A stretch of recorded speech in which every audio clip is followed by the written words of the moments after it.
Hello and welcome back to the LCS Countdown. For the final week of the regular season, we decided to bring back our weekly wager. Just in time for our friend Cadril here to face off against our very own Mark Z. It's a classic battle of EU versus NA, which is why we're taking it to some LEC versus LCS trivia to determine a winner. Whoever reigns supreme in trivia will get first dibs on a couple of prop bets that we have set up for game one. But first, trivia.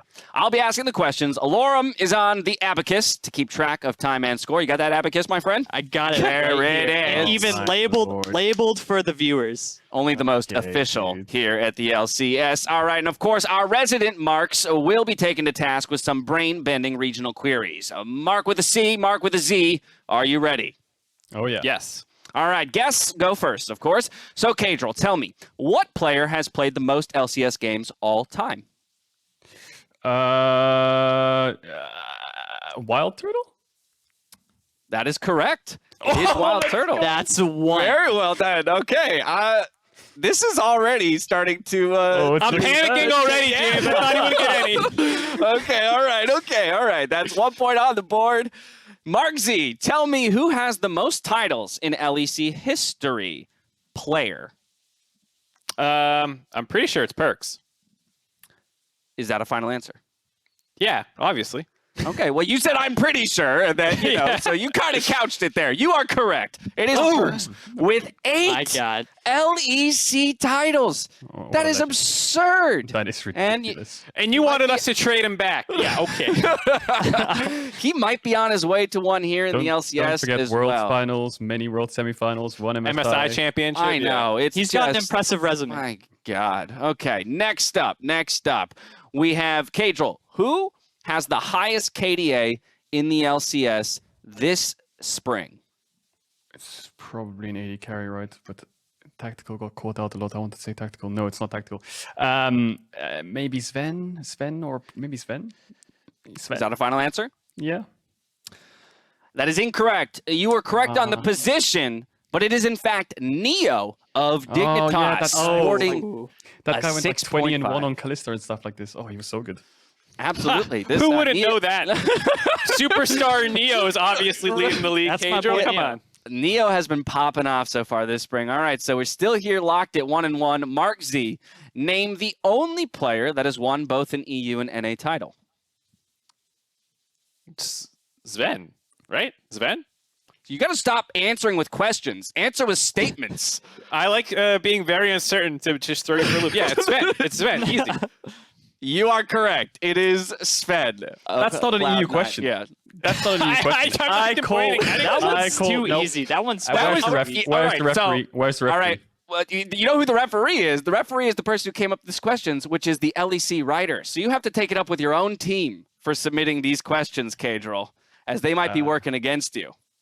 Okay. We had the LEC. We had the LEC team build the LEC questions. We had the You're LCS getting team. they want to build see the you lose. LCS questions. Okay. All right. Winnable. Next up. All right. Where am I? I've totally lost my spot. Okay. Mark with a C.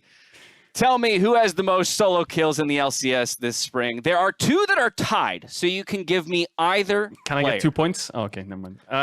Interesting. I'll give him that. Actually, if you know what? both. If you get both, you get 2 points. But it's not double or nothing, okay? If I get 1, I still get 1 point, right? That's fine. Yeah, we're not going to double or nothing you. Okay, I'm going to say Alfari and Perks. Alfari and Perks. You got 1 correct with Perks. Okay, thank you. He is tied with Jizuke, actually, for solo kills, both of them at 8 here. But he adds another point on the board to even it up. So back over to you, Mark Z. Complete the saying. Death, taxes, and which 2 teams in the LEC finals? G2 Fnatic. Oh, man. You can thank Cadril for giving you the answer to that one just before the show started. I mean, That I feel is like correct. Question. these are layups. I feel like I'm dunking on This a is a kid-sized scam. hoop right now. This is a scam.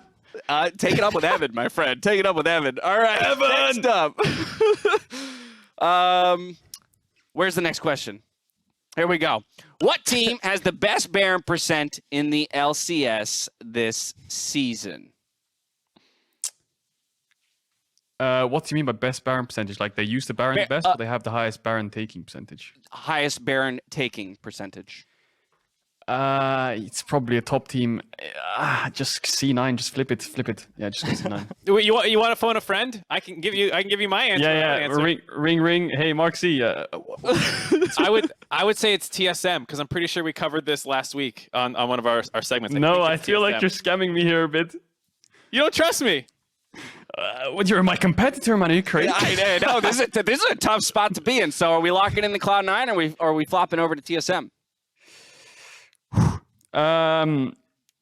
Yeah, let's go TSM. If he's betrayed me, then he doesn't deserve to win anyway.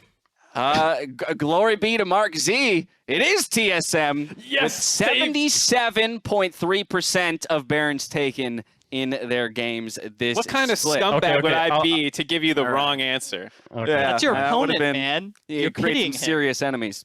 All right. So to bring it home, Mark, if you get this one, I believe you take the lead here and close it all out. Mark Z, if you need advice on when to pay your taxes in the LEC, where or to whom do you go? I wonder What? if Cadril knows. Is there some Berlin agency I need to know? Like, this is a total whiff on a meme that I'm sure I'm just not in on. I have no clue what this is. Do you know it, Cadril? I do know it. Okay, Mark, do you want to throw out an answer? Well, he was just pointing up at State Farm. I don't know. I just put the hand I up. was like, He's he's just raising his hand. He's just Oh, I raising thought he was his trying to like gesture like some kind of he's like not trying to State get Farm you meme. I was All right. Well, don't Mark, know. if you don't Maybe have you an can- answer, I'm I going to can give you a let tip. Cadril. I'll give him a tip. Look, I'm Okay. not just gonna. He phoned Okay. a friend. He saved me. I would have lost this regardless. So I'll give you a tip. Phone a friend is not very fair. I'll give you a tip. Astralis. But that's not the answer. But that's a very big clue.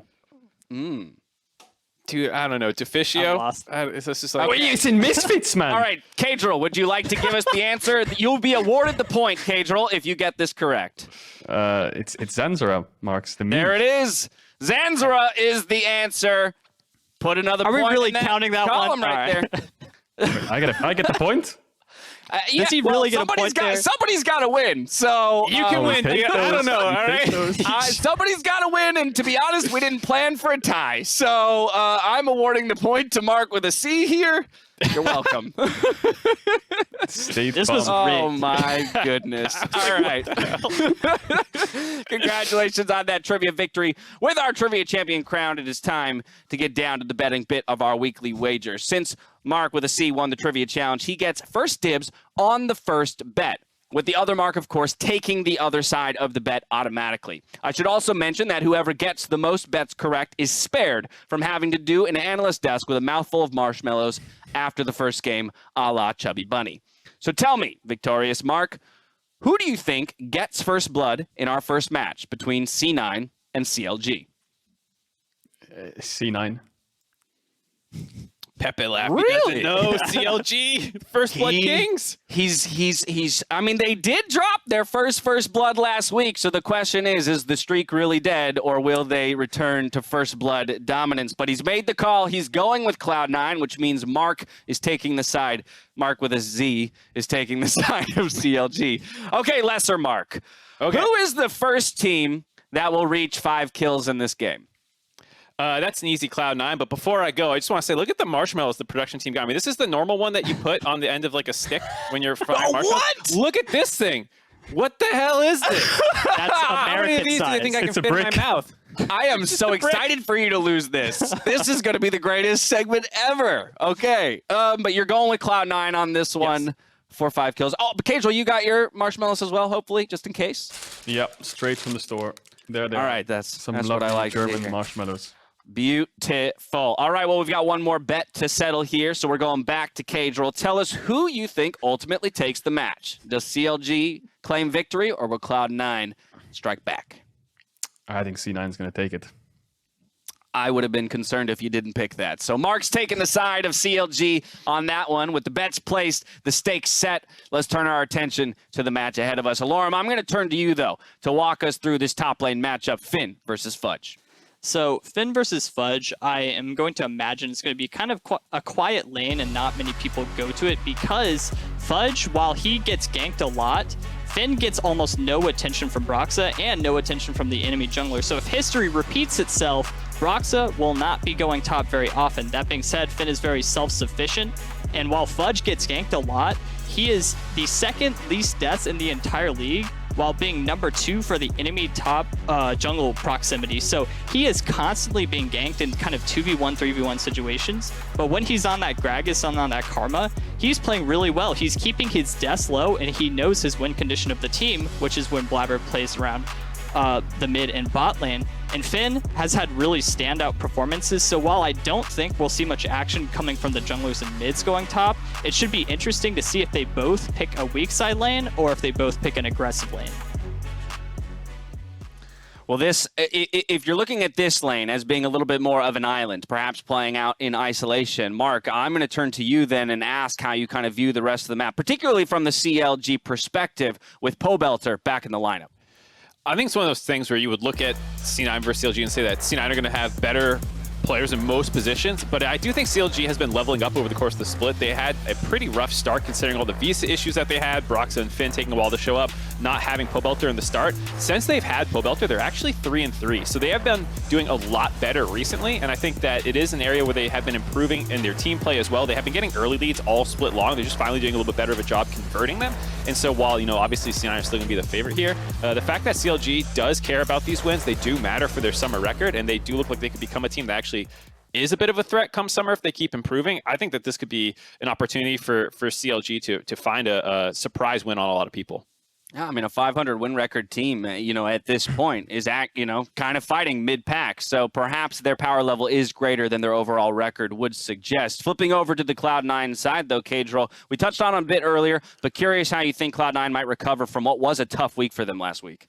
So I think C9 and TSM are drafting very, very similar to Europe. So I think the C9 versus TSM game as an example was very similar to the G2 versus Misfits game on that same weekend. You can see in TSM's comp, they have Hecarim, Kai'Sa, Nautilus, whereas on the side of C9, they have the Lilia, Caitlyn, Morgana. And what they did was they level 1 invaded. They didn't get too much for it. I believe C9 did get kills for it, but Misfits, when they invaded, didn't actually get anything. They just got a split map and they got a chunk. So exact same thing happened. Almost the same bot lane jungle. The solo lanes were a bit different. But now you can see the G2 Misfits drafting stream. Almost the exact same. The only exception is Braum, which also does well into Nautilus and the TF. So I think that the drafts are very similar, and I like C9's playstyle. The only thing that I disliked that C9 did was they went for Gnar top, and when Fudge fell behind on Gnar because the split map, it's very hard to recover. Whereas Misfits went for a Sion, and yes, Misfits lost the game, but I think the core concept is there, right? Have a weak side top, have some frontline for your Caitlyn to actually have some room in team fights.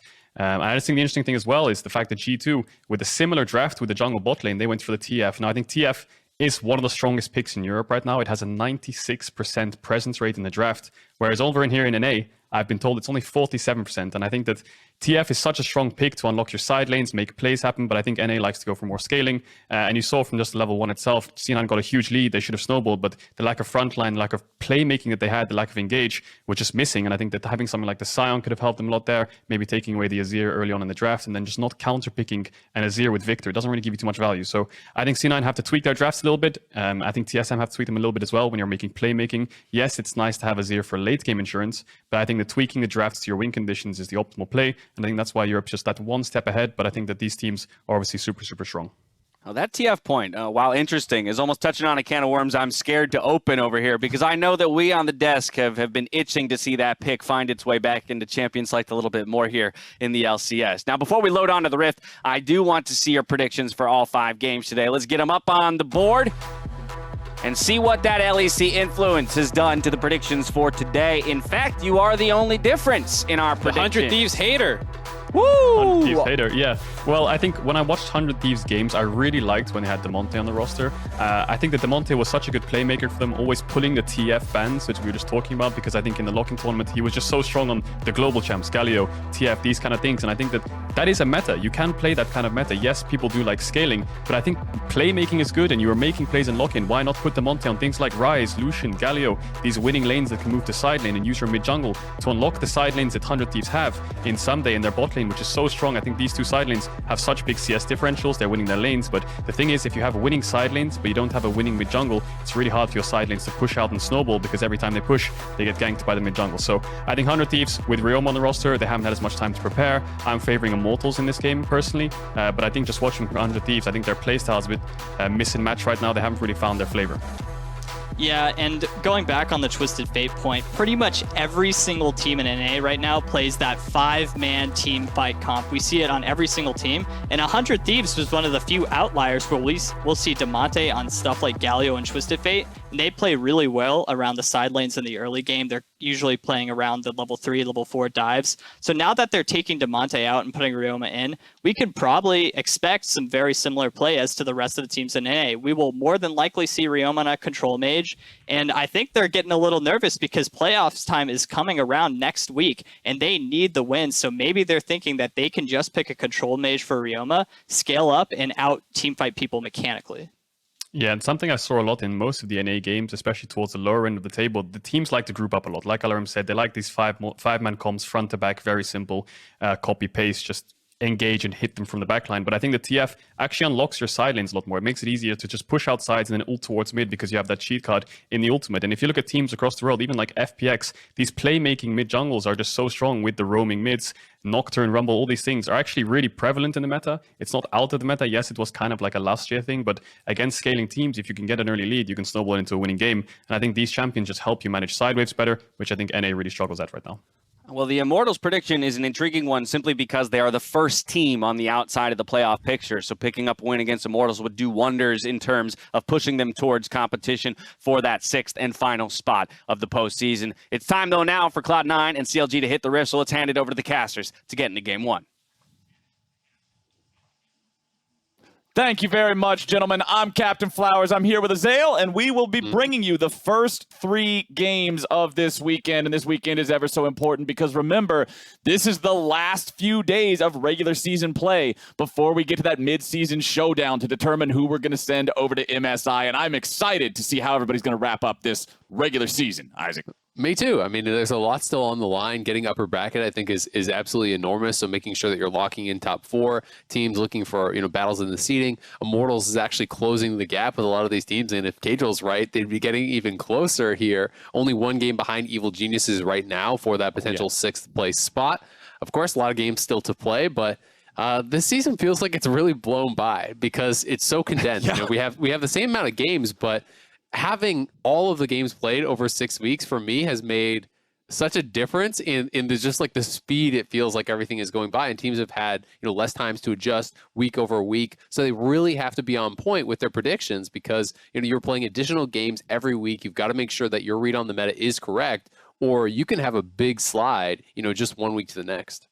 It feels like the teams that are able to adapt to meta shifts and patch changes have always had an advantage historically, particularly in regular season gameplay, but it's just highlighted and it's front and center so much right now, playing 3 games per weekend like you're talking about. And Cloud9 has been one of those teams that's found so much more success than everybody else here in the league so far, and now they got to take down CLG. On paper, this looks like an incredibly lopsided matchup. CLG have been doing a lot better with their entire roster put together, but saying this is a mountain to climb it's an understatement. There's going to need there has to be a lot going right for CLG to walk away with a dub on this one. For sure, but the one thing kind of working in their favor is they've done a lot better with Pobelter, right? Things have been looking up. Now they have Broxton, now they have Pobelter in there. They are sporting about a 3-3 record, since Pobelter has actually come in, as opposed to the 1-8 start that they did have. So, if you were looking at like a 50-50 team, I'd say, hey, maybe this is a little bit closer.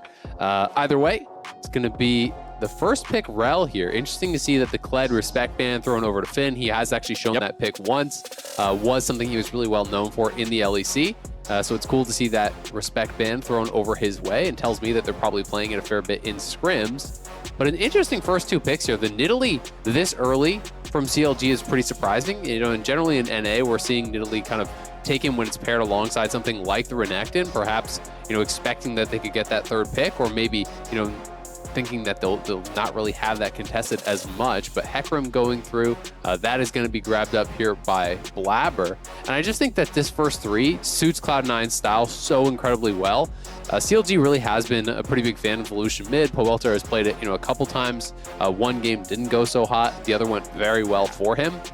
And you can put Triss down into bot lane, so that is always a possibility there for CLG if they want to play this double marksman comp, and that's going to be the option here. So pretty interesting stuff, but I'd already be pretty terrified, playing the CLG side of this draft. You're playing 3 squishy champions against Hecarim Rel, who have such powerful engage. And Kai'Sa with the ability to follow up on that, unless you really do have dominant lanes, very heavily winning lanes as CLG, I feel like this is going to be really, really tough to actually survive against. I think the Shen ban is very intelligent, though. Cadril on the desk talking about how he wants to see Fudge just stick to that weak side top lane, play more the tank style, stop splitting Blabber's attention as much across the map. And Shen would be something that not only accomplishes that, but also pairs incredibly well with the Hecarim. So seems like an intelligent ban.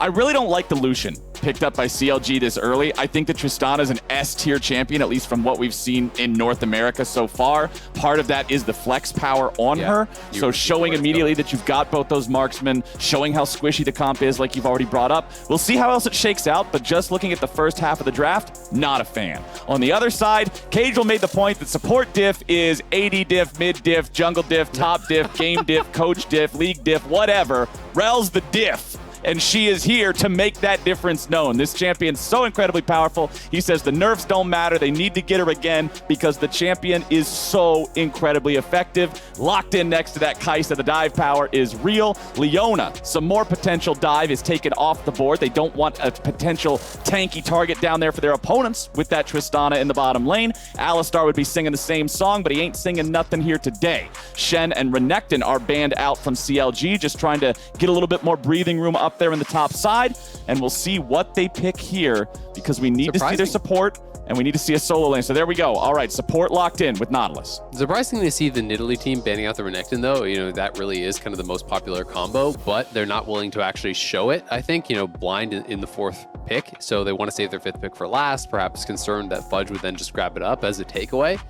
But I think with Gragas open, you could still go towards Gragas top. Yes, there has been those nerfs on the additional mana cost on the Q, but like Ellerim was saying on the desk, I think you can just go tier and circumvent a lot of the issues that you would have that. I don't think it's that big of a deal. But Sion, also something that could work incredibly well. Knowing that he is going to be going in blind, you want to have a pretty safe pick here. And Sion is something that is so hard to punish, not only because of how durable he is and the fact that he is playing that tank, but because he has that ult back to lane. But that is neither here nor there, as it is going to be Camille locked in, so it will not be playing towards that weak side. It is a lot of early power here with the Syndra in the mid lane. It is very, very powerful dive with that Camille plus the Hecarim plus the Rel. This feels like a composition that wants to go heavily in, but it's time to find out what the answer is, and it's going to be Aurelia as the answer up for that top lane, very likely. Theoretically, there could be some weird flexing going on, but I am assuming that it is Aurelia top here for Finn as the answer to the Camille. And that would be pretty exciting to actually see this matchup, Finn and Fudge going head-to-head on these 2 melee carries. Can make for some pretty explosive lanes, but CLG definitely has a very squishy composition. They have to be able to disengage the engage coming through here from Cloud9, but that feels almost impossible to do when you're looking at Rel, Hecarim, Camille. All these champions that have such easy engages to pull off. The ability to lock you in with that Camille ultimate on some of these squishy champions is going to be tough. So I feel like CLG have to get way ahead early. You're looking at Broxah and you're saying, all right, you have got to put the Hecarim down. You've got to delay his 6 or snowball the lane before Blabber can really make something happen. So a lot of pressure, I think, is going to be put on Broxah. A lot of pressure, I think, is going to be put on Finn as well to get a lead up in that top lane, to be able to split the map and deny Cloud9 from finding those group team fights where I think their engage power is just going to be overwhelming. What does Nidalee get her setup from in this composition? We've got a Tristana with no CC. We've got a Lucian with no CC. Nautilus. We've got Irelia with a very conditional CC that often requires a CC before it to set it up. Nautilus really feels like the only thing that's able to set Nidalee up for those big alley-oop slam dunk type of spears. So my mom always taught me when I was a child, Isaac, that if I didn't have something positive to say, that I should not say anything. So I am not going to comment further on CLG's draft because I am not a man of faith in how this one is shaken out. Cloud9, on the other hand, I think this draft is incredibly scary with the engage mechanisms you were talking about, how 4 out of 5 of these champions, including the marksmen, just want to dive into the back line and destroy everybody as a unit. CLG must get those early leads you mentioned, because if they don't, I don't see how they can navigate a team fight situation come the mid game at all. Yeah, I mean, you've got to be playing from a huge lead, right? Or you've got to have Aurelia slamming in the side lane. If Aurelia is really drawing a lot of attention up there, if Hecarim is constantly having to hover the Camille who's been put way down, then yeah, I can see how things would work out. But I feel like when you're looking at, the ease of execution, when you're looking at the scaling, really everything is on Cloud9's side except for, the early levels here, the Nidalee advantage in the early game, the ability for Pobelter potentially, really try to pressure Perks. We'll see how he's going to do against him in that 1v1. Some shenanigans are afoot as Brox and Smoothie going to be sneaking up here into the brush, and Finn maybe going to try to walk up and kind of like escort Fudge in and try to get this wraparound. And I think this potentially could work, or at the very least force him to level hookshot. As long as he hasn't skilled, you just level your E and run away at worst. So not even going to get that. Yeah. Didn't even have to. Just walking right on out of it. I like the fact that they tried it. Especially because CLG's at this point where they are already mathematically eliminated from being able to go into the mid-season showdown, right? Like their spring split ends after this weekend. So I want to see this team experiment with different things in the early game. I want to see them take risks and challenge themselves and see what they can get away with. Unironically limit test. That's what this time is for. I feel like that would have worked better if they actually had Nautilus come from Tri and the Aurelia and Nidalee come from the top side. Because then the Aurelia, is coming to actually escort you in, and Nautilus is there to be in range to actually hook immediately. So yes, Fudge could walk out of the brush and skill his E and jump over the wall, but you can't just walk through River straight away from the Nautilus. There would be an opportunity to land a hook there and then maybe follow up. So I think that probably would have been the better setup, but just not really enough lockdown and not enough level 1 power there. But still, very low risk for kind of like medium reward or low reward, honestly. So not a big deal either way. Well, the junglers will start off on the bottom side of the map here this time around, clearing towards that top side. We know that early on, Nidalee will be a much more capable duelist than Hecarim usually is. Hecarim having the phase rush at least means that if Nidalee does find him, he should still be able to escape effectively. But Finn's getting the better of Fudge here early on with these trades. The power of that maxed out Irelia passive just lets him beat his opponent down with auto attacks. Well, and he just dodged out on the hookshot there. So Fudge actually starting hookshot. We'll see what comes from this trade, as Vulcan will have to retreat now. But dodging out on the hookshot was so big because he actually, Q's back, dodges out on that, then can step back in, and Fudge has no spells. He's level 1, he just used his only spell. And it is the fully stacked passive there from Finn that allowed him to get a tremendous amount of damage down. So that's actually a huge deal for the lane. When you go for a pretty risky trade like that at level 1, and you are on the receiving end of it, it can cost you your potion, it can put you pretty far down. So Finn with a nice early start there, and we'll see if he's able to create anything from this. We're trying to create a play here on the bottom side as Wild Turtle's down below 300 HP. Vulcan just trying to apply whatever pressure he can there since they have control of the lane, they have control of the brushes. But no kills, no summoner spells, anything like that. The wave should be able to crash into the turret here just after they clear out these next 6 minions. Happy lane. Yeah, these guys are really wanting to go in for the PvP constantly down here. But Pobelter with a nice dodge away from Perks, just keeping the HP nice and high, but the lane control remains for Cloud9. Yeah, he wants to stop this from crashing. If he could actually stop that from crashing, then he could potentially really, punish the low mana pool there from Perks, but he's not going to be able to do so. But in that bottom lane, seeing only a couple waves in, that's like the 3rd wave of the game, and all potions are gone from both bottom lanes. So that is pretty crazy. Hecarim getting double scuttle against Nidalee does not smell good things for your game. Like, that is pretty rough. Yes, the bot lane one was off of their prio there, but I mean, you had a winning top and you're Nidalee, and you didn't get that scuttle, right? That is a problem. The fact that Broxa has not only, not gotten any pressure, not gotten any ganks, not, been able to attack the Hecarim, but didn't even get a scuttle, he's pretty far behind. And especially on a champion that likes to play from ahead with this top lane 1v1, just again, bringing both players below half HP. But back to what you're talking about, yeah, Nidalee's a tempo jungler. Nidalee applies pressure to the enemy jungler by always being a threat, by always being able to jump around, clear camps quickly, go from lane to lane. But Broxa has not had any presence so far here in this one. Pobelter at least knows that Vulcan is here in the mid lane. He'll stay with this forward positioning to waste Vulcan's time as much as possible. Yeah. But now we've got Blabber potentially heading towards the mid lane too.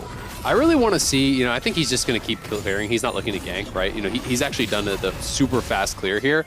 You can see he's already a couple camps ahead. I want to see Broxa rush right up towards top because Finn got a reset off of that early trade. Bot didn't have to use his TP. Fudge did have to spend the TP, and the wave is frozen against him. So Nidalee needs to be up there punishing this Camille right now. Like, look at that wave. That is the perfect kind of setup to be able to punish on, but because the jungler is not up in this area, it's actually going to be Blabber up here first, helping him to reset that wave. And now the wave is going to be pushing towards him. Because Fudge was trading very heavily, Finn felt like he needed to start clearing that out, perhaps was a little bit worried about some jungle attention himself. But it just feels weird to see the roles reversed here, and it's actually Blabber making the way up to the top side first, because I feel like Finn really managed the wave well, played the early trades well, has an advantage. This is a lane you should be attacking as a jungler. Well, Broxa is up here now, at least, clearing away the Krugs. But as you already mentioned, Isaac, the wave is bouncing. It's pushing towards Fudge at this point. So unless they want to fully commit to an entire dive onto a Camille that is about to hit level 6, there's not nearly as much they can do as compared to, 60 seconds ago. I mean, you could go for the dive, but he is low on mana. I'm not sure if he's going to hit 6 on this wave. It looks like he likely will, but a full HP Camille with Flash still available, I feel like you're kind of trolling to try to pull that one off. 2v2 in the bottom lane takes half of Sven's HP, and it's Vulcan who's now in a bad spot, having a disengage here, jumping away. Sven already using the heal. Flash coming out from Vulcan, looking to stay alive. Wild Turtle going for the damage, and first blood over to CLG, making a 2-for-1 special Wild Turtle with the in and out.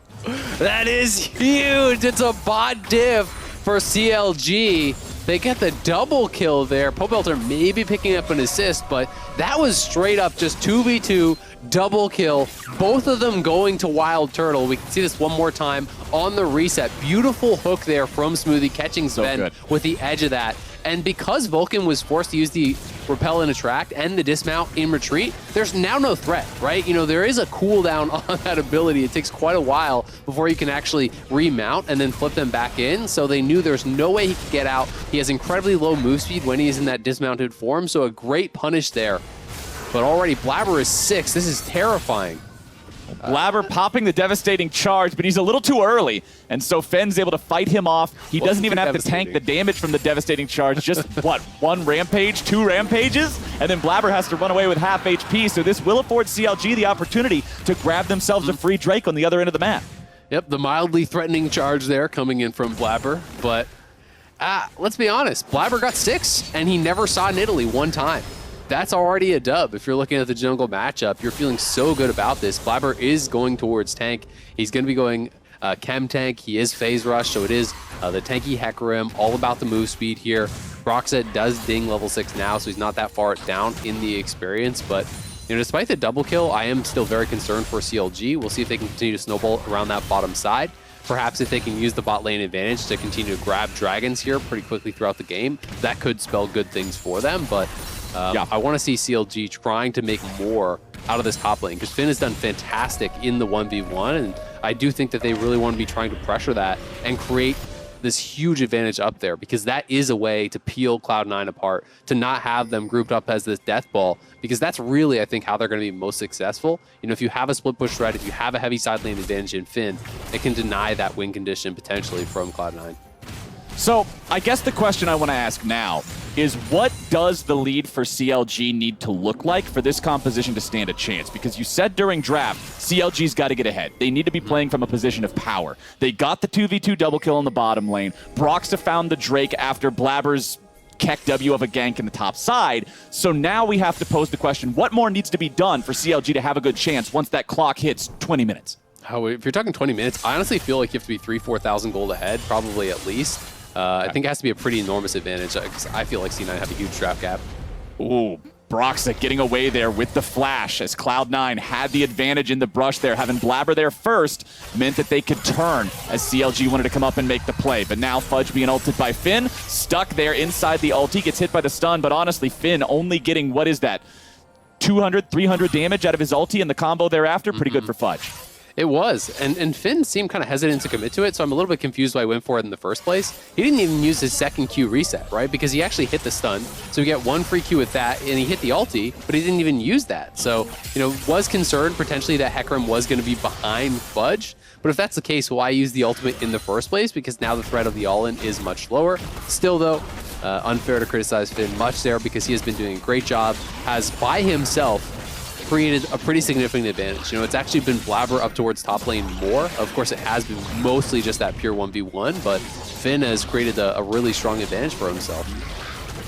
Well, Blabber will grab the second neutral objective of the game, the first one that Cloud9 has got their hands on here and picking up the Rift Herald, but it's CLG who wants to make the play for the bottom lane dive. A TP is coming in, Pobelter's joining the party. It is a 4v2, and that should be good news here for the side of CLG. Cloud9 doing a good job fighting them off for now. But man, the numbers advantage is just too much. They will lose Vulcan. Sven's trying to stay alive and just go somewhere, anywhere away from this. Just keeping the minion wave away, but the wave has crashed, and Finn and Pobelter are looking for the damage here on Sven. Look no longer, ye have found it. Oh, CLG 4-0 here in the game with a 2,000 gold lead. Really nicely done. They get the redive and they back up their bot lane to try to answer the top lane push. They don't want to lose a full tower to that, so here comes the play. Pobelter coming in, TP on the minion here from Finn, utilizing that top lane advantage straight in onto Sven with the point and click ultimate there from Smoothie. Cloud9, I think, did a pretty good job actually playing this out. Sven and Vulcan made it pretty difficult for them, but still at the end of the day, it's a couple plates. It is those 2 kills.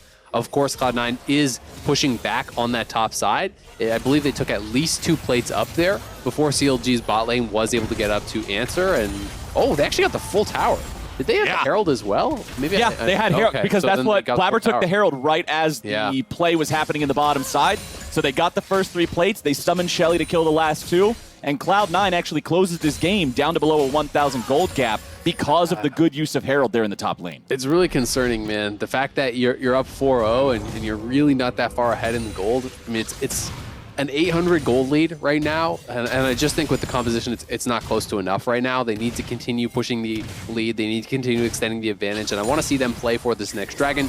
Try to take that right on spawn with the Nidalee. See if you can get that done there, because having the potential soul win condition is pretty big. Fudge does have TP advantage though, so CLG have to be careful about looking for a play. They saw Blabber on the ward, so they do know that he is around, but if you opted into that 3v3, it would quickly become a 4v3 with the available teleport there from Fudge. So it's not the time for CLG to make a play aggressively on that bottom side.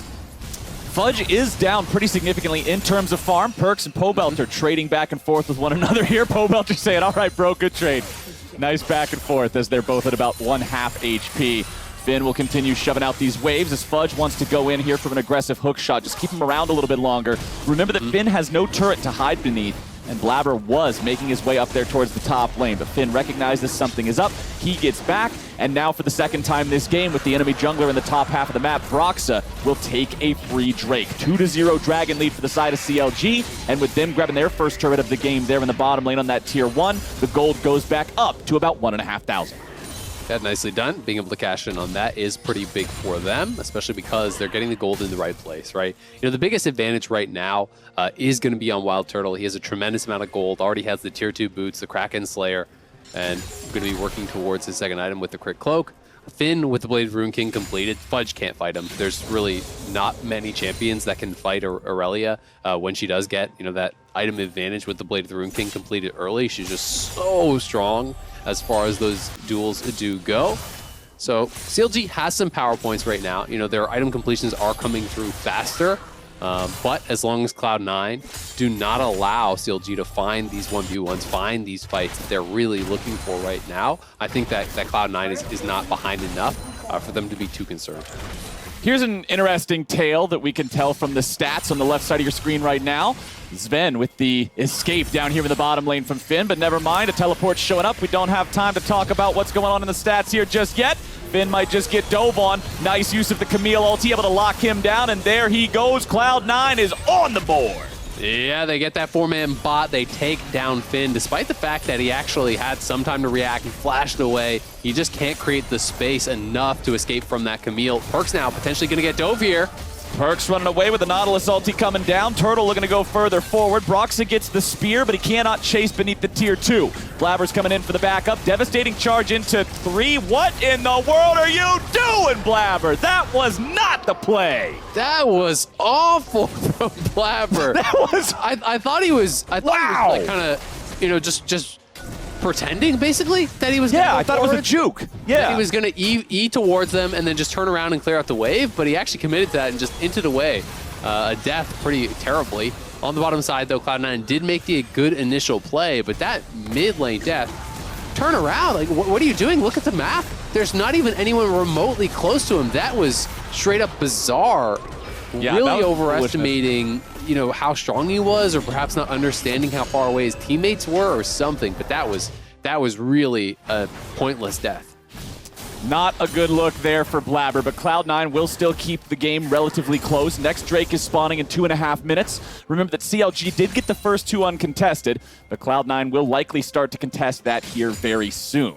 We still have no deaths on either one of the solo laners from the C9 squad. And the point that I was going to make about the gold earlier is that when there was a 1,000 gold difference between the teams, CLG having the 1,000 lead, never mind, we can't talk about it yet again. We're just going to cast a curse it one more time, and Perks gives over some money. CLG putting their 3rd kill of the game on Tristana. I'm just going to say it again before they interrupt me. 1,000 gold lead for the side of CLG, but 2,000 of that gold lead was Wild Turtle over Sven. So the rest of the team overall is actually a little bit behind, but Wild Turtle is just rolling in money. Yeah, he is ridiculously strong. And if there is a champion that you want to be that far ahead, it is the Tristana. You know, getting the additional experience, getting the bonus range from your passive is so big. And this champion just scales so incredibly well with gold because you have the additional range, you have the safety to actually step forward, be aggressive in these fights, consistently get damage out. So he is becoming a pretty big problem, right? You know, he with that turret getting taken down mid lane is probably pretty close to his 2nd item. And that is terrifying when you look over at Sven and you realize that Sven still, you know, is not even having his first. Thank you very much to the people behind the scenes. Once again, bringing the gold up for us here. As you can see, Turtle is 2,000 gold ahead of his counterpart in Sven, and an additional 1,000 gold ahead of the 2nd richest person in the game, which is his own teammate there in the mid lane on Pobelter. So Wild Turtle is in a great position on an incredibly powerful scaling champion at 3-0-2 to really be able to take over this game and send it home for CLG. We'll see if he's going to be able to do that. I think Cloud9 are going to be biding their time and looking to contest at one of these dragons. We'll see if they want to try to fight at the next dragon, because still not 1 item complete, you know, for Perks or from Sven. I think that Perks has got to be close, and he does actually finish it on that base. So, you know, maybe we'll see them fight here. Sven can actually complete his item before that dragon does spawn. But as of now, Sven is pretty useless compared to Turtle. Turtle already has his RFC come through, so he's on 2 items. Sven's still not on 1, so I'm not sure if they're going to be comfortable fighting unless they think that their comp is really just so much better that it basically doesn't even matter. And at this point, it looks like CLG is kind of setting up in a way that makes me think maybe they don't even care about this dragon. Maybe they're willing to just give it up and just have the Aurelia push it out, because Aurelia would have to TP here pretty soon if she even wants to be part of the fight. And it looks like they will just give it up, try to extend the gold lead for themselves. So they created the pressure with these dragons, but they're just using them instead of trying to snowball towards the soul to just create openings to get more gold. And it's going to be the mid lane tier 2 going down. It's all these waves lost to the top lane tier 2. Potentially even more damage being done to that by Finn, and they're going to get a 2nd charge here. I mean, this turret might actually die. Tristana does so much damage to it. They get 2 turrets, plus are probably going to get the top lane one now as well, because Fudge isn't actually there answering. So Cloud9 do get a dragon, but at least 3 towers, including an inhibitor tower. That is pretty insane, and CLG now has hit that mark. You know, I was talking about 4,000 gold lead. Yeah. They would need at 20 minutes. They're there. They're 4,000 up now. That is pretty incredible. They've done a good job actually continuing to extend the advantage here and always getting the gold where it needs to be. So now we bring ourselves to a very familiar crossroads that CLG fans have watched this team walk up to so many times throughout these past few weeks. The early game was good enough. The leads were built. The foundation was established. Now it's time to make sure that they get the rest of everything done cleanly, because this has been where CLG falls apart so far here in 2021. Good early games haven't been the issue. There's a reason this team gets first blood in every single game. The early game starts off fine for them, but we need to see a CLG that can keep things going through the mid game. And now that they have all 5 intended players here on their roster, I have not too much, but some faith that they'll be able to shore up some of those issues from earlier on and maybe just send this one home. The track record has improved. Like I said, they're 3-3 with Pobelter, I do believe, after that 1-8 start. So things have been looking up. You know, there is some evidence that they can close out these games when playing with this current roster. I've got to say, though, I'm pretty surprised that we haven't seen Blabber look for any sort of plays. He got that free level 6. I was expecting him to have more of an impact. The only thing he was really involved in, it felt like, was giving away that free kill in mid lane. Not really looking to attack top lane, not really looking to pair up with the Camille, which I think you can do on this Hecarim pretty effectively. Yes, Finn is at a strong point, but Fudge, when we checked in on the gold, had closed that gap and was actually ahead of him. I think Finn will have retaken that given all the turrets that just fell, but still, Fudge plus Blabber should be able to kill off Arella in these side lanes, and Broxah really hasn't been playing around Finn whatsoever, so it does feel like an area you could look to attack to get more use out of these ultimates. So now I'll pose the question, the opposite of what I asked earlier.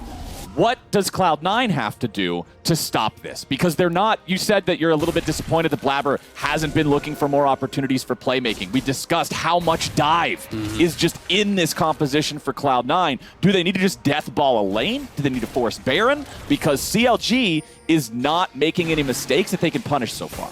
I feel like because you've already allowed yourself to fall this far behind, you now have to play the game pretty slow.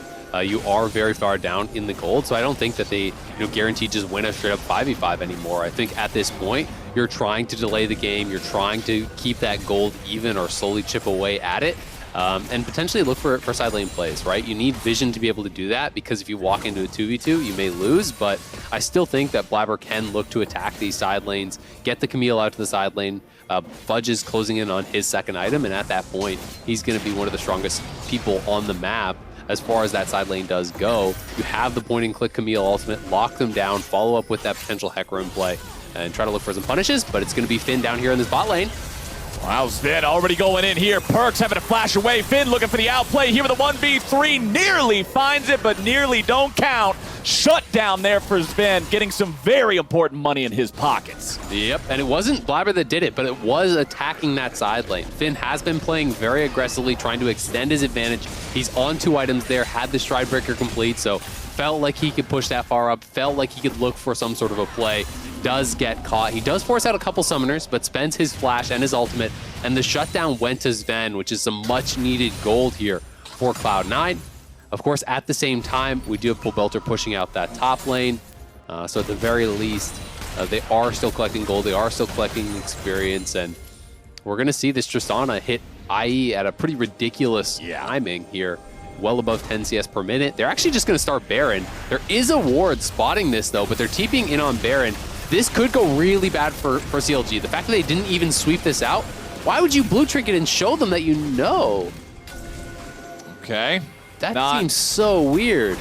Not the most thorough Baron attempt here 22 minutes into the game, but CLG went for it and were immediately shut down. Drake about to spawn here in 3 seconds.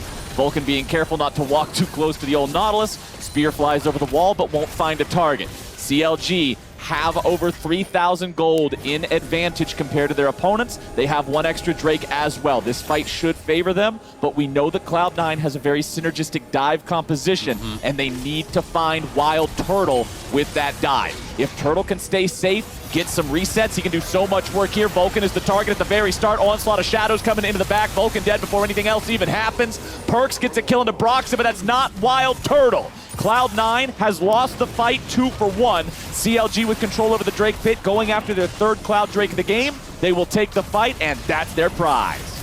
And Vulcan just got deleted, died before he could get anything off there. Not even able to proc his Aftershock. Went down immediately. Was a good focus there from CLG to be able to actually get that initial kill, because if Vulcan doesn't die right off the bat, if he's actually able to get his combo out, that fight could look very differently. Instead, he goes down, Blabber tries to ult in to try to protect him, and ends up just going down himself. So, C9 do get 1 kill back on Broxah, but, the confidence to actually go for this. We've seen so many fights turned around on when people are going for the Rel, and the Rel just flash RWs, kills the whole team. But in this case, they know that this Rel has been put very far down. They focus her, they knock her out before she can really do anything here. And CLG now move to Soul Point, still maintaining that 4,000 gold lead. Pretty big deal for them. Infinity Edge online for Wild Turtle. 3 big ticket items plus his boots completed. Turtle is officially in carry mode now. As long as he's protected, as long as that 0 remains in the 2nd column of his score, I don't see a world where Cloud9's able to win. They need to find a way to take down this incredibly powerful carry of Wild Turtle. And CLG's been doing a great job protecting him so far. They have, right? And Cloud9 needs to be the ones starting off these fights, right? They want to be coming from multiple angles, utilizing Fudge, Blabber, Vulcan, all engaging at the same time and trying to find someone like Turtle. I mean, if you can pull off that sort of engage, yes, Wild Turtle has a ton of gold. Yes, he does a ton of damage, but he's still squishy. He has no defensive items. And yes, there is a locket over on Smoothie, but that won't be enough if you can actually perfectly execute that dive. So there is still potential for Cloud9 to win these fights, but CLG has been doing a much better job. Cloud9 has not been playing a very good game, and CLG utilized some individual laning advantages, bot gap in the 2v2, Finn playing better and winning out in that 1v1, and they've been the ones that have been more proactive, getting these dragons, creating gold advantages, knocking down turrets, and CLG are just playing a straight up better game right now, and as a result have put themselves in the position to win. Yeah, I think we're seeing a really good game out of CLG and a really bad game out of Cloud9. And those two things put together, despite the fact that these teams are on opposite ends of the scoreboard and have had very different overall performances in spring, brings them to the point that we're at right now, well, where CLG looks like it's their game to lose. 2.5 minutes and they could have a Cloud Soul. Yeah, and then that is going to be really difficult, I think, for C9 to deal with. You know, a lot of people really underestimate, I think, the power of the Cloud Soul. The 10% move speed flat is really, really strong, as well as the additional power, of course. Utilizing that ultimate can be nice, but I just think the 10% flat move speed alone is so good, not only for being able to kite out with this double AD carry composition, but being able to actually chase down as well. Smoothie's the target here as Cloud9 goes for the engage on the enemy support, and they've got him down. So that's one pick no TP. for the side of C9. Finn cannot join up with the fight here yet. C9 shoves out the mid lane wave just to make Turtle have to answer it. And they're deciding, okay, the Nautilus was enough. They're going to start up the Baron and make CLG come to answer. Summoner spells are ready to go. Everybody else on CLG is ready to fight. They're coming in here as a 4v5. They must play this very well. Everybody on Cloud9 still has their cooldowns ready to go. Vulcan with the engage onto multiple targets. Brock's going to be focused here at the start, going into the stasis, staying alive. Turtle on a rampage, grabbing a kill on the enemy jungler, but Turtle is down. That's the kill they had to find, but it's still a 2-for-1 for CLG. Nicely done by CLG, winning out in that 4v5, and potentially when they are pushing Cloud9 back here, they could even be the ones to move over towards this Baron pit. I think the start was good when you got the kill onto Smoothie. When Finn had no TP, they wanted to actually look for something here.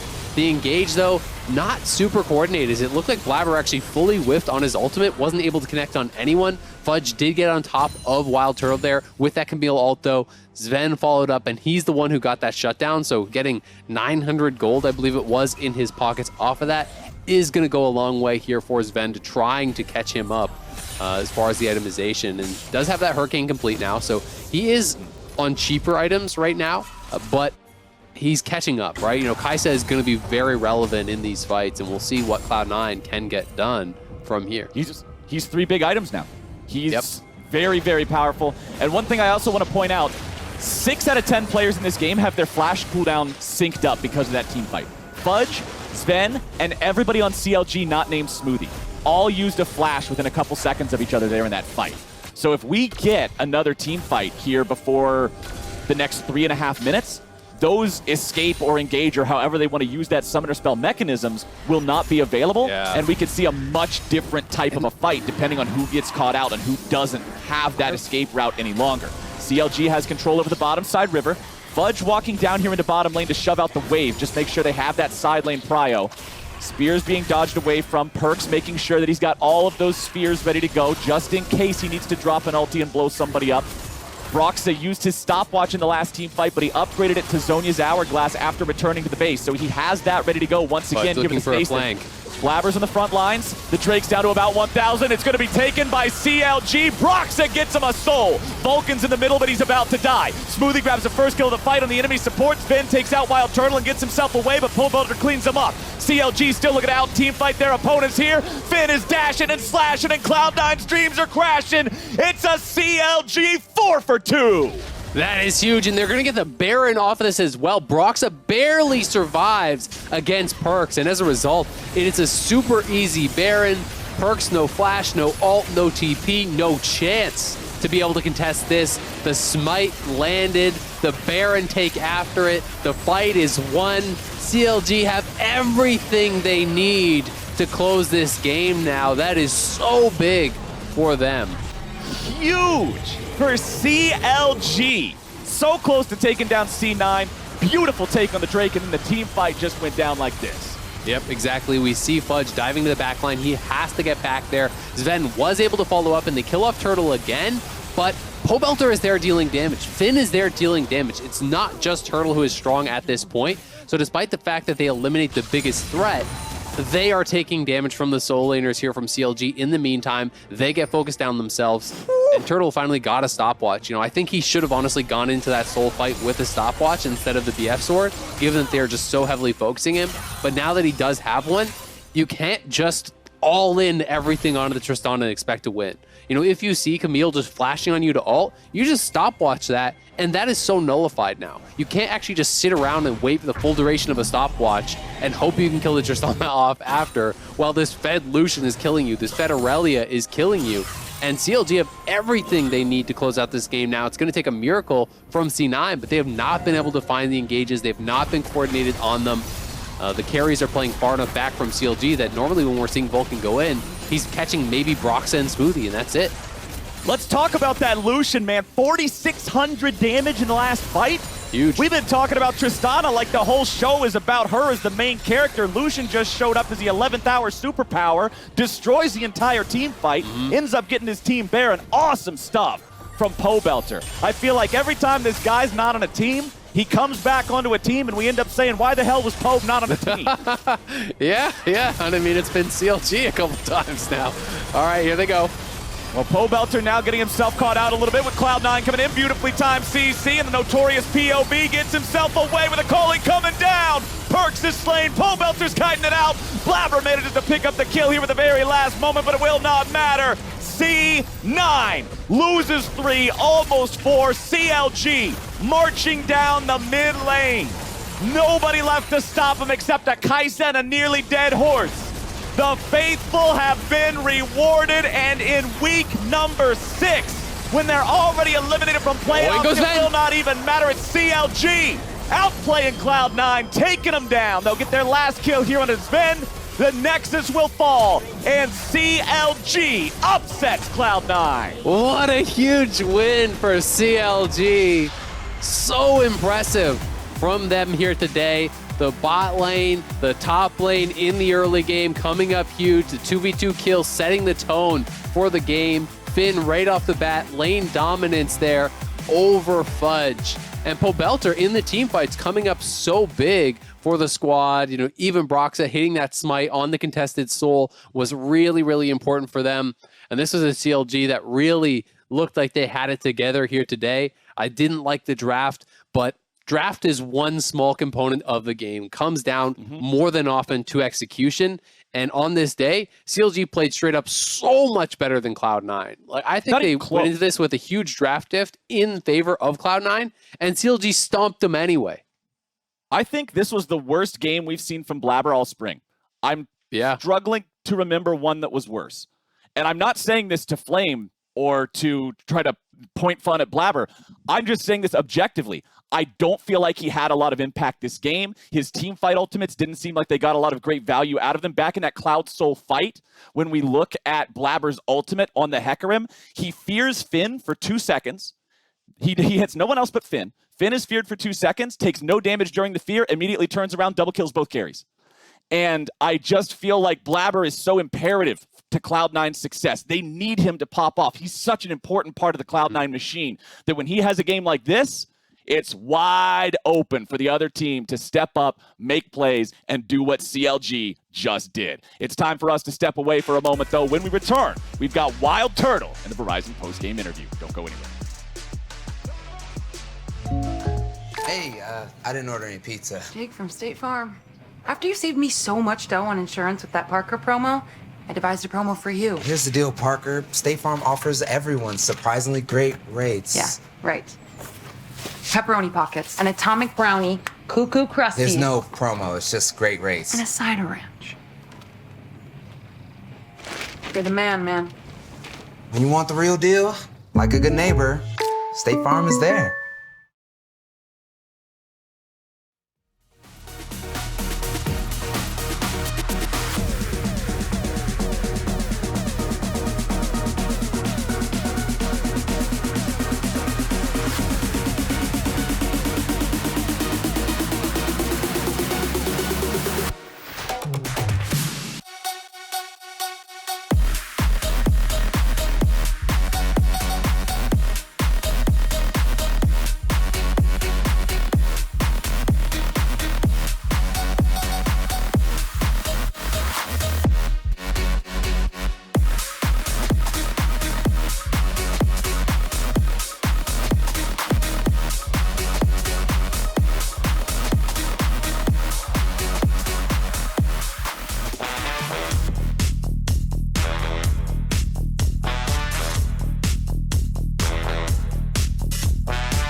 Welcome back to the LCS. We've got a Verizon post-game interview for you right here, right now with CLG Wild Turtle. A quick gut chat right here. What are wins against teams like Team Liquid and Cloud9 doing for you and the rest of the squad? I mean, it was kind of to be expected. I mean, we lost to them earlier in the split, but that was like due to ourselves not being comfortable yet. And we had pretty close games with C9, like both of the games we played. So I think now we finally found our comfort zone and we're able to get the win. And now these CLG victories are coming more quickly than ever. With the limited time that you have had with this specific roster, what are you all doing to catalyze that time and make the most of it? We're just putting in hard work. We practice, like, even on our off days. We play triple blocks every day, and it's been paying off pretty well. So. Yeah, a lot of things paying off across this squad. And since Pobelter came in, there has been a noticeable change and overall team improvement. Broxa had actually noted in the last episode of CLG's journey how he's often the one giving the pep talks and bringing the energy. How do you feel bringing him into the squad as it was originally intended has affected the overall dynamic of the team in its entirety? I've worked with Eugene in the past, like on Immortals and FlyQuest, so it's nothing crazy for me, nothing new, but I've always liked playing with Eugene, and he's always been a really good player in the LCS, and it's great that he's found his confidence back, and he's back to his form again, so it's been really good. Shouts out to Pobelter. It is fun getting to see both of you side by side again. Speaking a bit more specifically about your play, many are looking to players like you and Aframu over on Dignitas as the veterans, showing how much you can still offer to the league in this current time. You're coming off 2 finals during the splits last year. You've added to the plethora of pentas that have riddled our split thus far. How would you currently evaluate your current form on CLG? I mean, turtles always win. That's what they say, right? So, yeah. We'll take it. We'll take it. Wild Turtle, thank you so much for stopping by. Thank you. Bye-bye.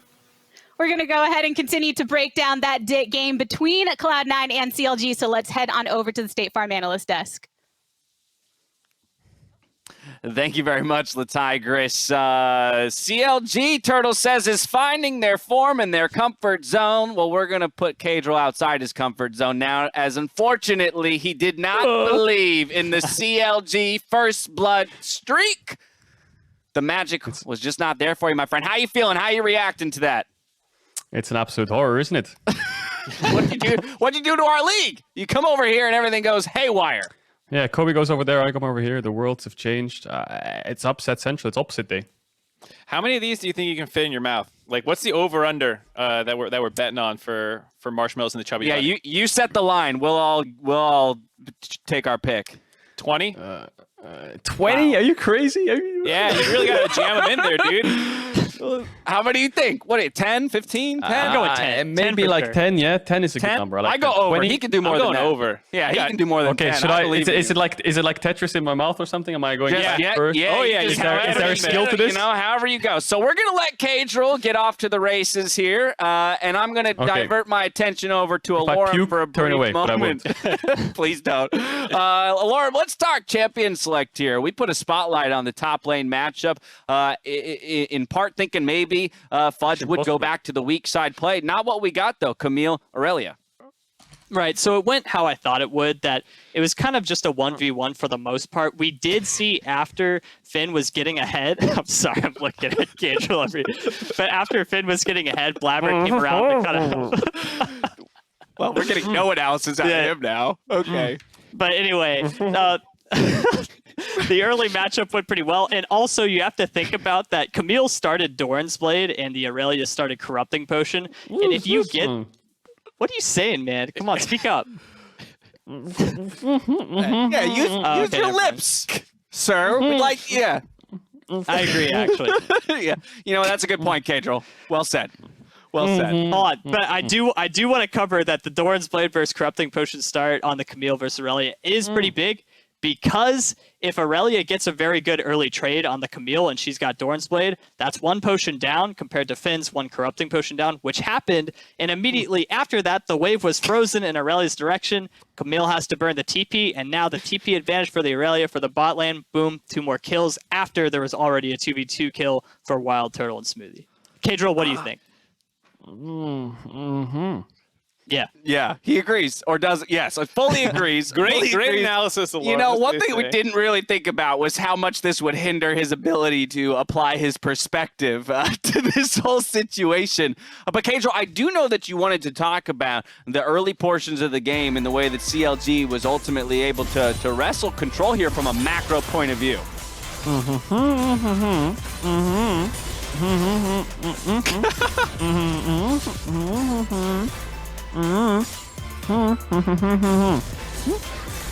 So if I can interpret for Cadro, I believe what he was saying was that Finn did a really good job getting the push early on in the wave to be able to get a free recall off and then be able to run back without TPing, which puts the spot in a pretty uncomfortable position for Fudge, who then has to actually use his TP to get back in the lane. The wave gets frozen here for quite a while, actually. Blabber eventually comes up to try and protect his top laner during this situation. And so it was pretty rough for Fudge in the early game. He actually ends up falling super far behind in CS while also having to commit his TP. And so that put a lot of pressure also down the bot side, who had to worry about the Aurelia coming in anytime that there was a skirmish that was going to break out. Yeah, that's your interpretation. I kind of heard top gap, bot gap, GG, but I do like what you had to say about that. But yeah, Finn, in my opinion, player of the game for sure. He played his lane so well 1v1, and while it is a little Aurelia flavored early game, it was just he played the wave so well, and having that TP advantage for the bot lane pretty much blew this game open and allowed them to stack the dragons to where they eventually got the soul, and overall just better team fighting toward the mid game. And I would say that mid and jungle did not commit too much to this game. However, in the lane after the lane phase, Pobelter did very well in the team fights with the Lucian. We saw in one team fight he almost doubled the damage of everyone else. So good job, Pobelter, on the Lucian. Yeah, we did unfortunately cut out of that just a bit early. We're about to head into the double kill bot lane, of course, picked up straight up in the 2v2, but another 2 quick kills as well picked up by CLG, in part as a result of that TP advantage that Cadrol was just speaking about, built up by the side of CLG and Finn. Now moving on in the game, though, C9, we saw them looking for their way back in, most particularly looking for picks, targeting Pobelter in the side lane. But once again, Cadrol, some of this big brain macro plays out of CLG coming to strike back.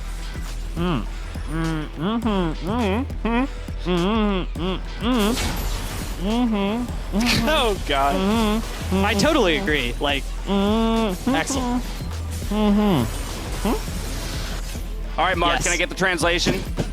I think he said NA teams are just so impressive to watch when you see their macro. They're probably the greatest region in the world. He was just talking about how EU stands no chance. Cadro wants to actually start analyzing NA games. Because look at this. Off the Drake setup by C9, CLG is able to drop the Rift Herald mid with the pushing mid and top lane, punishing the missed position, getting a second Rift Herald charge off. They almost actually dropped the inhib too. It got a little dicey. I know that I was checking. How many are you at there right now, my friend? Do you have any clue how many you've got in there? It's more than 10. I know that for sure. I know that Emily on Twitter was actually very happy about that play there, saying giving up a Drake to make a macro play mid, it brings a tear to my eye. So it's good to see teams pivoting away from what looks like a global objective that maybe you have to contest. Let's roll ourselves forward though to our final replay of the game. 28 minutes in, Dragon fight. This one, Cloud9 feeling like they have to contest for the soul, but ultimately CLG comes out on top. Yeah, this was the fight that Pobelter I thought did really well in, and Pobelter's just kind of sitting in the back getting all of his damage off. The engage was not great, and if you cannot kill the Tristana in time before she gets her damage off, or if you use all your abilities on her, there's still 2 more threats on the team. You do have to think about, while Wild Turtle is so far ahead, so is Pobelter and Finn. So if you blow all your juice on one guy, you still got 2 more to deal with, and because C9 was just too far behind, it just was not a winnable team fight, and overall just better played from the mid game toward those dragons by CLG. Were you putting more in or retaking them out? I don't know, man. I behind the scenes, I gave Cadro permission a minute ago to get these out, and I think he's still going right now. It's impressive to say the least. You might there it is. Okay, you might see on the bottom of your screens right now, Finn, the player of the game. You okay? Should have been on camera. Kadril, I mean, you can tell Kadril really feels strongly about this player of the game, lower third. You know, Finn picking it up, Kadril. Man. Let's talk about this guy. Dude, I think I had like 10 in my mouth. No, Finn, yeah, skill match up top, slightly earlier favorite, like Alarim said. His wave control early game was really impressive. He got the TP advantage. And from there, he just snowballed his lane. The fact that he has a 20 CS lead, 30 CS lead at 15 minutes with TP advantage in a skill matchup is just impressive. The bot 2v2 obviously snowballed the early game in bot side. And the mid jungle didn't really have to do much. Pobelter saved his TP, went down a little bit in CS, he did his job. Broxah was covering waves top, so Finn could push out safely without getting ganked. So all in all, their mid jungle did well to play around Finn's winning lane, to play around the winning bot. They translate their leads in the side lanes to each other. And then I think the CLG dropped the ball a little bit on the side lanes because I think that you're playing a very G2S comp where it's very single target damage, pushing in sides, controlling waves, and they kept grouping up a bit too much, I think. After that 3 tower take, the tier 2 mid, the tier 3 mid, and the tier 2 top that they took with the Herald, it kind of fell apart a little bit. There was like 5 minutes of just them getting caught, random fights, and then their team fighting was actually pretty good, I think. Finn definitely stepping up. But I also think that, I think that they could have executed the game a little bit better, something to vote review for sure. I'm always the kind of person that watches games and looks for places to improve rather than the good points, because I think that the good points, while you should praise them, you should always look to what was going badly. So I think that CLG played pretty flawlessly, I would say. Just that 5-minute gap window in between where they're actually able to start winning fights and progress the game, get the Baron. From when they got the 3 towers, I think there was a bit of a lull state, I would say, which is not what you want to do with that kind of comp. But yeah, really impressed from CLG. My gums are a bit numb, but I think I did 10. I think I did 10? 9, I 10? think you were at least at 10, my friend. I think you might be shortchanging yourself there. But looking But to it's improve impossible to talk. even in victory, I think you might want to rewatch the VODs here and look how you can improve on your Chubby Bunny skills. We'll let you do that during the break as we're going to step away. Don't worry, when we come back, we got EG versus TSM hitting the screens. A quick alley-oop, and this assist of the day presented by State Farm. As Fake God pushed up with a swarm of minions, Huni saw the perfect opportunity to put him on a silver platter for Spica. It's unlucky. It's unlucky. You gotta gather a lot of information as juggler early on board. Oh! He's toast! Oh, Huni went in with the flash, taunt, and a follow-up with the first blood. It's Spica on the board, and TSM are in there.